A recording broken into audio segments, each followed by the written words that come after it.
नमः ओं विष्णुपदाय कृष्णप्रेष्ठाय भूतले श्रीमते भक्ति वेदांत स्वामी नामिने नमस्ते सारस्वते देवे गौरवाणी प्रचारिणे निर्विशेष शून्यवादी पश्चात देश तारिणे जय श्री कृष्ण चैतन्य प्रभु नित्यानंद श्री अद्वैत गदाधर शिव शादि गौर भक्त वृंद।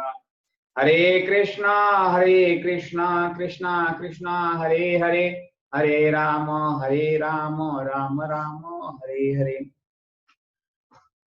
हम लोग भगवत गीता के प्रथम अध्याय में पढ़ा।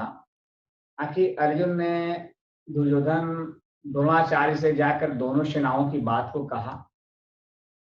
फिर इसलिए द्रोणाचार्य ने कुछ नहीं बोले। इससे दुर्योधन दुखी होकर के भीष्म पितामह को प्रसन्न करने के लिए उनके पास गए। तो भीष्म पितामह ने बिना कुछ बोले दुर्योधन को प्रसन्न करने के लिए भीष्म पितामह ने अपना जोर से शंख बजाए। भीष्म पितामह के शंख के बजने के बाद दुर्योधन भी अपना शंख बजाया और पांडव सेना के लोग भी अपना अपना शंख बजाए। पांडवों में भगवान श्री कृष्ण पहले शंख बजाए और वीर जो हैं 18 वीर जो हैं वो अपना अपना शंख बजाए। 19 और 20 श्लोक तक प्रथम अध्याय के जो 20 नंबर श्लोक है वहां से अर्जुन और कृष्ण में संवाद हुआ। केवल अर्जुन बोले, भगवान केवल सुने। और अर्जुन जो है भगवान को आदेश दिए कि मेरा जो रथ है ये दोनों सेनाओं के बीच में ले चल करके खड़ा कीजिए ताकि मैं देख सकूं कि कौन कौन से लोग मेरे साथ युद्ध करने के लिए आए हुए हैं। तो भगवान ने इस रथ को ले आकर दोनों सेनाओं के बीच में लाकर खड़ा कर दिया और बोले कि हे अर्जुन, तुम ये कुरुवंशियों को देखो। तो अर्जुन ने दोनों सेनाओं में अपने ही स्वजनों, अपने ही संबंधियों को देख करके अर्जुन के मन में कौटुंबिक भावना ये जो है वह उसके पास मोह जो है वह जागृत हो गई।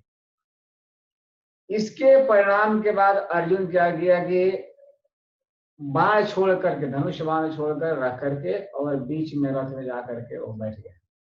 इसी विषाद से मग्न होकर अब भगवान ने ये संजय जो है इनको धृतराष्ट्र को सुनाए और इसके बाद से यहाँ से दूसरा अध्याय जो है वो चालू करते हैं। तो संजय बोल रहे हैं, तम ते तथा कृपया विष्टम अश्रुकुला कुलेक्षणम विषीदन्तमिदं वाक्यमुवाच मधुसूदनः। इसी विषाम वक्ता, यह करुणा से व्याप्त होकर के स्वप्रयुक्त अश्रुपूरित नेत्र वाले अर्जुन को देखकर मधुसूदन श्री कृष्ण ने अब ये बोलना शुरू कर रहे हैं। कह रहे हैं कि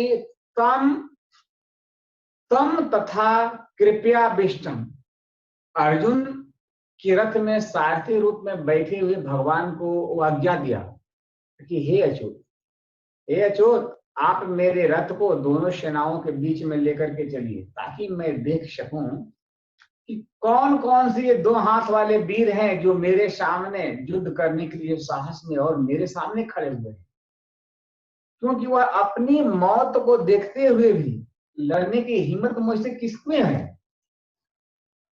अर्जुन ने युद्ध करने की इतना उत्साह था और वीरता थी, लेकिन जब अर्जुन ने दोनों सेनाओं के बीच में अपने ही कुटुंबी, अपने स्वजनों को देख करके अर्जुन के मन में कुटुंबिक मोह जो है वह उत्पन्न हो गया और शोकग्रस्त, वह मरने की आशंका से लेकर मोहग्रस्त होकर इतना शोकाकुल हो गया कि उसका शरीर जो है वह शिथिल हो रहा है, मुंह जो है वह सूख रहा है, शरीर में कांपने लग रहा है, रोंगटे खड़े हो गए और हाथ से धनुष और बाण नीचे गिर रहा है, सरकने लगा।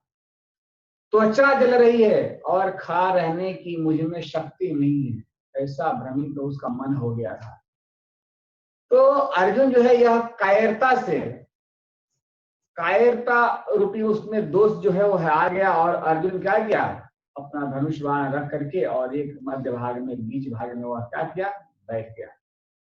इससे अब बता रहे हैं कि अश्रुपूर्ण किलक्षण, अश्रु आंख में उसके इतना आंसू भर गया कुटुंबिक जो मोह है, पारिवारिक जो मोह उसके अंदर इतना छा गया कि उसके आंख से आंसू बहने लगे, और आंख में इतने ज्यादा आंसू बह गए कि नेत्र से वह पूरी तरह से देख नहीं पा रहा है। वह अपने आप को,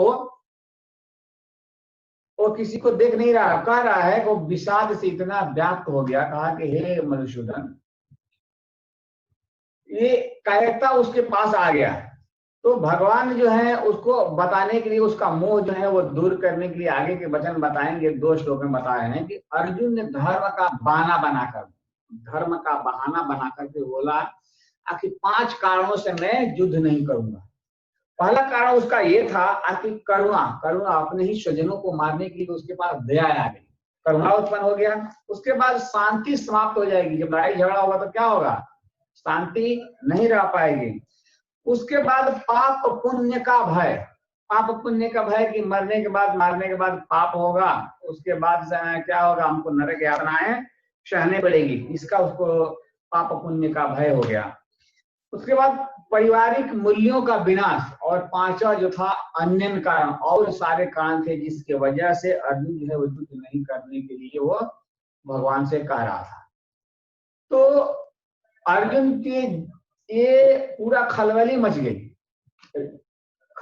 गई भाई, आमने सामने जो है सेना तैयारी हो गई, और ये अर्जुन जो है वो बोलता है यार धर्म का सहारा लेकर के अब क्या कर रहा है, युद्ध नहीं करने के लिए वो कह रहा है। इसमें बता रहा है कि अर्जुन अपने दोस्त को बता रहा है कि यह ज्ञान जो करा करके भगवान क्या करेंगे, फिर इसको ज्ञान देकर जिज्ञासा दिलाएंगे। तो उसको मधुसूदन कहते हैं। मधु नाम का एक असुर का भगवान ने वध किया था, इसके लिए उसको नाम मधुसूदन कहते हैं। कह रहे हैं कि मेरे जो हृदय रूपी में जो मधु नाम का जो दैत्य है उसको आप संहार कीजिए, ताकि मैं इस लोगों को देख सकूं। इसके बाद भगवान ने आगे के श्लोक में 2 श्लोक में बताना शुरू करेंगे। हरे कृष्णा